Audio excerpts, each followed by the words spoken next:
Buyer's remorse. Hello, and welcome to Buyer's Remorse. I'm Darren. I'm Justin. And this is the show where we subject each other to 60 minutes of a game that we've bought but haven't played yet. Yeah, some are good, some are bad. Let's find out if this one is, well, a remorse or a confirmation. What was the game? Your introductions. This game is Pandemonium. Oh, Christ. Did I give you this one to play? Oh. Well, you certainly did, because I didn't. Oh, do you mean did you physically give it to me? No, I mean, obviously I gave it to you because, you're playing it and we're talking about it now. Yeah, but I don't remember giving you this game to play for this podcast, though. Well, you definitely did. Yeah. It was on my list. I did because I played it. I know. That was my number one note here, is Darren did play this before, so we'll need to talk about that. The developer is Crystal Dynamics, which that name sounds familiar, but they're big PlayStation developers back in the day. That does make sense. The publisher is Square Enix, which of course I'm very familiar with, mostly because of Final Fantasy. They honestly admitted when it came from. A lot of these games that got ported to Steam, the date that it's published is usually the date it's published on Steam, but they said October of 1996, which I'm pretty sure is the actual date that it was. I don't even think Steam was around in 1996. No. That's PlayStation 1 days then, for sure. Yes. This has mixed reviews with only 178 reviews. I forget what the base is. I meant to write it down, but I bought it for about 40 cents, so keep that in mind. There were a few games like this that I apparently bought around the same time, right. And they're all about this. They're all like under 50 cents. So you played this before, must have been on the PlayStation. It was. In their description, it starts off by saying, join two kindred spirits, Fargus the Jester and Nikki the Acrobat, in a fantastic 3D world. Yeah, that's kind of what I thought. That's kind of the first thing I thought when I fired up the game. I was like, what 3D world are you talking about? Because it's not the one I'm seeing here. The game will open with a cutscene to explain the whole story. Fargus is there convincing Nikki to perform magic that is beyond her level. She creates some sort of giant creature which is eating a town, I guess. Yep. And I also guess that explains the craziness around the whole place. Or is this what this world is meant to look like on a normal day? Because, wow, is it wild. Yeah, it's basically like Weird Mageddon from Gravity Falls almost, like just people turning into chickens, and I can't even remember what's going on in this town, but yeah, it is pure madness. It's very weird. The controls, I guess they're giving me the PC controls, whereas I was playing with a controller. I mean, it's a platform jumper, so I'm not going to be playing keyboard and mouse for that. It's saying press X to switch characters, but on the controller is the B button. Okay. Is that the X controller on a PlayStation? No, because X would have been at the bottom, which is the A button on an Xbox controller. Okay. So it's not even close to No, I had that same thought as well. Because I put that as a question mark. Is it PCX? Is it PSX? And I was looking, I was like, no, it's definitely not PSX, because right. I would know that one. You choose your character. Fargus is a jester in pink and purple with, I think, pink Converse All-Stars he's wearing, because, of course, that makes sense in medieval times. This is like medieval 1990s. Yeah, man. Nikki is wearing like a mini skirt and rainbow-colored tights. Doesn't she have like a star magic wand as well, or is that the jester? He has this jester puppet. Yeah. Oh, that's right. Does she not have like a fairy godmother wand? I don't think so. Maybe that was Pandemonium 2. Did you play both of them? Yeah, man. I love this game. She's wearing also some sort of really small green shirt. It just doesn't seem fitting with the world or anything, but it seems very 90s. Yeah. It's like they had no idea what time and place they were really designing for. The whole point of the story, I guess, is that to get rid of this thing, you're going to have to gain a wish from some magic being at the end. Mm-hmm. But to do that, you're going to have to run through a bunch of levels. So, let's talk about your first level. Let's talk about how easy this game is to play. This is a pain. It's such a pain to play. It's so difficult. You start off running under some statue that you can jump up to knock the statue over, and there's a blue orb floating there. But I don't know what the blue orb does. I don't know what most of the things do that I pick up, to be honest. There's a pink one that you can pick up that allows you to shoot stuff. That's right, yeah. But the second you get injured, that goes away, kind of like Mario. Mm-hmm. You can double jump. Can you do that as both characters? No, I think you can only do that as the Nikki. acrobat, yeah. Which is why I liked playing as her more. What did he do? He did some sort of cartwheel. Cartwheel, yeah. But what does that do? You can take out enemies with it. Oh, okay. I couldn't quite get that to work. The cartwheel is it's only about less than a second long, and you have to be like hair trigger accuracy to take out an enemy with it. And the hitboxes on the enemies are so weird. There were times where I seemed to miss when I felt like I should have hit it. Mm-hmm. And then other times where I hit it where I'm not even close. It's very, very easy to get injured in this game. So ridiculously easy to get injured in this game. Yep. Each level seems to have 3 checkpoints. So as you're running through, if you die, you can start from this point. Yeah. And that's good, I guess. But the 2 hearts and the 3 lives are not enough. No, not even close. What you do get is a code, a password code you can put in for each level. Very 90s. Yeah. Very 80s, maybe even. But you can, this first level, you run through what looks like a paved castle area. You're going to be attacked by some sort of weird fat jester character. And Venus flytraps. Mm-hmm. That look very much like the ones from Mario, but they don't pop in and out of pipes. Mm-hmm. You can use them to jump higher usually to get something, but you have to jump on them 3 times before they go away. Is that right? I don't remember that. Yeah. If you shoot them, again, you have to shoot them 3 times, but they spin each time. There is, on this level, there's also these bats that you can jump on. There's usually something just above them. Yep. But if you miss at all and you hit their tail, you get injured. Yeah, they're a pain in the butt. There are keys you can find that will open things like doorways or new pathways.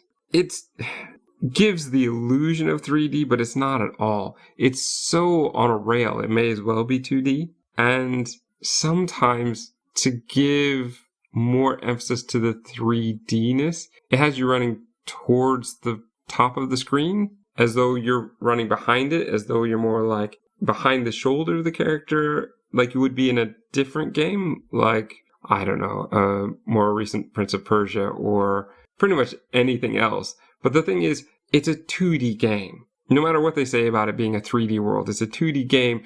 So you're running straight ahead, but you have to be pushing the right button to go. Yeah. Right? Or if you want to come back from the top, you have to hit left to come back. So it's still just left or right. Yeah, it's not even 2.5D. If you hit up, you don't go anywhere. No. You just stand there. And there are times where you can crouch, which I guess might be useful later. But there are times with the joystick where I stop crouching. I don't want you to crouch now. Just move. It's just so weird that this game would have been around 1996. It feels older than that to me. And I guess because I'm thinking that the Sonic games must have been around this time. Probably before. Yeah, probably. 94, maybe? 93? And doing it so much better and looking so much better. Their attempt to do 3D just makes the characters look really polygonal, and everything looks really polygonal and awkward. There are some games like Medieval, which I feel could do that and pull it off because that was the aesthetic they were going for. I think they're trying to do that here, but I think that was classic PlayStation though, wasn't it? Because I mean, Tomb Raider, if you look back at the original Lara Croft, it's absolutely hideous. It is, but here's the thing. But that was 3D. But also, the cutscene, they don't look like this. No, it's an animated cutscene, isn't it? This is where you need to stay consistent. Did you play Medieval? I've seen it played, yeah. I enjoyed that one a lot. And the thing was, in their cutscenes, they look the same. Yeah. So if you keep it consistent, but clearly they wanted it to look like what the cutscene was, but this is the best they could come up with. Right. Which again, I put that all on PlayStation, and there's no better poster child for PlayStation than Square Enix, really. They did that with the Tomb Raider games. Every cutscene was all more rounded and polished and did not look anything like the actual game. Final Fantasy is the worst culprit. Yeah, for sure. Showing us in the trailer these amazingly beautiful cutscenes. Yeah. Not showing us the weird little 8-bit characters we're going to play with. You know? Cloud's orange spikes coming out of his head. So, interesting art style. Yeah, considering that, Sonic, even on a Mega Drive, looked, and this is on a PlayStation as well, it's like, there's a huge difference, noticeably. But yeah, they were going for this weird 3D thing, but I don't know, it's like, there's a part where, I don't know if you got to this part, but there's a part where you have to run around a tower. Yeah, that's level 2. I got to level 3, but I didn't finish level 3. Yeah. It's hard as balls, man. It's hard game. It's so hard. Yeah. And running that level, I didn't mind as much. That was but that's only like the first part of the second level is running up that. So you're running around the circle, and that worked pretty well, actually. Mm-hmm. The problem is that you can keep falling down. Luckily, you don't get injured if you fall, but it's very easy to fall and then fall again and have to basically start from the bottom of the tower again. You get to the top, and then there's a wall of spikes that will chase you down, so you have to just... There's all sorts of... There are these amulets you can pick up, which are treasure, and I guess you want to get the highest percentage, but I didn't see them giving me new lives, giving me new hearts, giving me new continues, so I didn't care about them. And you know what? Just running away from the wall, very easy if you don't care about the treasure. Yeah. And you can get there, and that's it. Level 1, I didn't mention. The one thing that I do want to is the watermelons that you have to use to jump on, which are floating in space for no reason. Of course they are floating there, yeah. That's what watermelons do in the Pandemonium universe. In level 2, there's the tower, but then I think there's something more after that. You basically just have enemies in that one are the spiked wall, the bat tails, if you accidentally land on those. These purple mouth dinosaurs that kind of walk around, more Venus flytraps. At the end of level 2, you have a bonus speed greed with these walls that you have to, I guess you're supposed to jump over, or you end up breaking through them.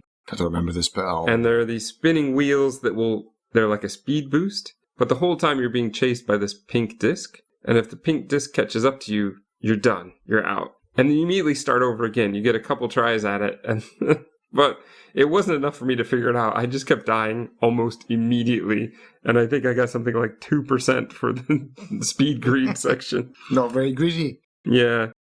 Level 3 is rough. You've got fire, you've got ants, you've got spikes, you've got these green jelly things firing fireballs at you. You can fall and get hurt in this one. Oh, yeah. Great. There are all sorts of trampolines you're meant to jump on. It was just rough, yeah. Like, the whole thing it's really rough. You're meant to run very fast, but enemies will appear sometimes almost out of nowhere as you get to them because you don't have time to see them. Yeah, because they're off screen kind of thing. Yeah. You're running full tilt into the screen. And I don't think you can kill things off screen because there were times where I had the shooting ability and I would jump and try to shoot something as it was walking off the screen, and then it would just walk back on and be very frustrating. I did like the finding keys and the extra areas. It's not as bad as other games I played, but this is not the game I was expecting from the art I had always seen when I was younger. All right, so you've known about this game for a while then. Yeah, because this was always at the store where the PlayStation games were. Pandemonium was there, and it looked cool, but I didn't want to risk money on it. And here we are, 30 years later. Now I played it for 40 cents. Something about the art originally always made me think that there was going to be some flying in the game or some actual magic you would get to use in the game. This is just a platform jumper, and a very difficult one at that. Yeah. This is not my type of game now, and I probably would have played it at the time, but 96 going into 97, there were other types of games that would have really appealed to me more. Mortal Kombat Trilogy would have been out around this time or just after. Twisted Metal would have came out just a bit after this. there were so many other games that would have appealed to me more than this type of game, which I have always struggled with and probably always will, especially one that is this difficult. And also one where the music is so loud and annoying. And I didn't see any settings to fix that. In fact, at the end of my hour, I found no way to exit the game. Oh, really? Have they not even included an exit button? I did not find one. And escape just brings up a weird new cursor that I didn't know what to do with. Have you not played it on Steam? I've played it. I bought it for nostalgia purposes, and then I realized when I bought it, I was like, oh yeah, this is why I never finished this game. So you played both of them, but you never finished this one? I finished 2. Okay. So what they did was they released Pandemonium, and people liked it because it was really hard, and some people do love this. This would be a speedrun game. Yeah. I'm not a speedrun person. But a lot of people didn't like it, and then they released Pandemonium 2, and that had much better graphics. But I think the aesthetic of it, I like that when you're running around the tower, but you're always pressing left or right. There's no 2.5D, but the world itself is kind of, I guess, 3D. But then, well, you could say any 2D game's 3D then, pretty much. But they released Pandemonium 2, and it had like boss battles, and they obviously looked at Crash Bandicoot and went, yeah, that's the direction we should have been going in. And so it's more like that. I mean, I can be very forgiving of the way it looks. It's not terrible. It's not good. I mean, there are worse ones even at that time. Well, there's worse looking games today. Well, that's true. But it just doesn't feel good playing it. Like the mechanics don't feel quite right, and the timing feels a bit awkward. Yeah. And it's so easy to die, that especially at times where you don't think you should be. I jumped on the bat, but not quite on the right part of the bat, so I got injured. A little bit off to the left. Yeah, it's hard. It is a really hard game. Very frustrating. But it's a shame because you can't get Pandemonium 2 on Steam, and I would definitely recommend that to you. It's much better than 1. So, do you think you go back? I'm not sure, honestly. It was pretty tough. The fact that you can jump to a certain level does help. If I had to start from the beginning every time, definitely not. But even still, it's just not my kind of game. And I only paid 40 cents for it. I played it an hour. I think I got my money's worth out of it. My real problem is that level 3, it just seemed like there were some things like now when I fell, there were times I could die. The flaming slime, which seemed like I couldn't kill it. And sometimes I seemed to be getting shot by fireballs from the slimes before I could even see the slimes were there. So it's kind of like just running dead into it. It's like you're meant to memorize how to do it and then start over and do it again.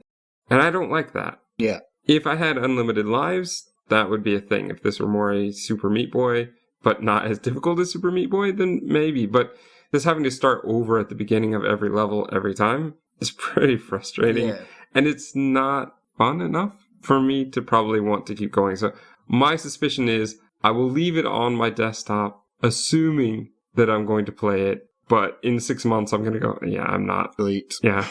But for now, probably not. As far as recommendations, I'd recommend it to you, but you've already played it. Would you want to go back and finally beat it? You have that opportunity. I might. I mean, I would if there were cheat, because I'm not as limber as I used to be with my fingers. So I can give you up to level 3. I can jump you onto level 3. I mean, even if there was some kind of cheat codes, for like invulnerability, or just to go through and see the levels and see how difficult it does get, or if it just hits level 3 and then just kind of levels out. See, that would be okay. My worry is that it's just going to get worse, and anything worse than level 3, I don't want to deal with. That's what I mean. It would be interesting to see how bananas it gets. I think this is the type of game I'd be happy to watch somebody else play. I think that's what we did. Like with this game and Crash, this was the kind of game that you would play a group of like 4 of your friends. Take turns. And you take turns when you hit that tilting point, and you're just like, nah, I can't do this next. And then someone makes a little breakthrough like, oh, there's a secret passage here, or here's how you get past. You don't have to worry about this guy. Oh, you just jump over him, and somebody would figure out what the blue orb does. Exactly. Yeah, that's probably the key to the whole game. Did you make sure that you got the 100% treasure? with each level? No, I don't think I'm not too big on that, especially for those types of games. If I come across it, yeah, sure, but nah. I would really only recommend this to people who really want to play platform games, and probably particularly those from the 90s or earlier. Honestly, it feels dated even for 96. Like I said, there were just other platformers that were doing it better around the same time. But that development studio is still here. I can't remember exactly what they've done, but they've done a ton of like similar stuff. I want to say Gex, but don't quote me on that. But it's stuff like that. They did go on to make better platformers for sure. So what tags would you give it then for now? Platform, 90s, difficult. Yeah, definitely difficult. Yeah. And was it worth 40 cents? Yeah, I'd say that. I'd say that. I'd say it's probably even, for people who like this kind of game, getting it for $1, $2, they'd probably be fine with it. It just isn't my type of game. I'm glad to have played it for the hour. I'm glad the hour is done. I will give it a confirmation. Buyer's confirmation.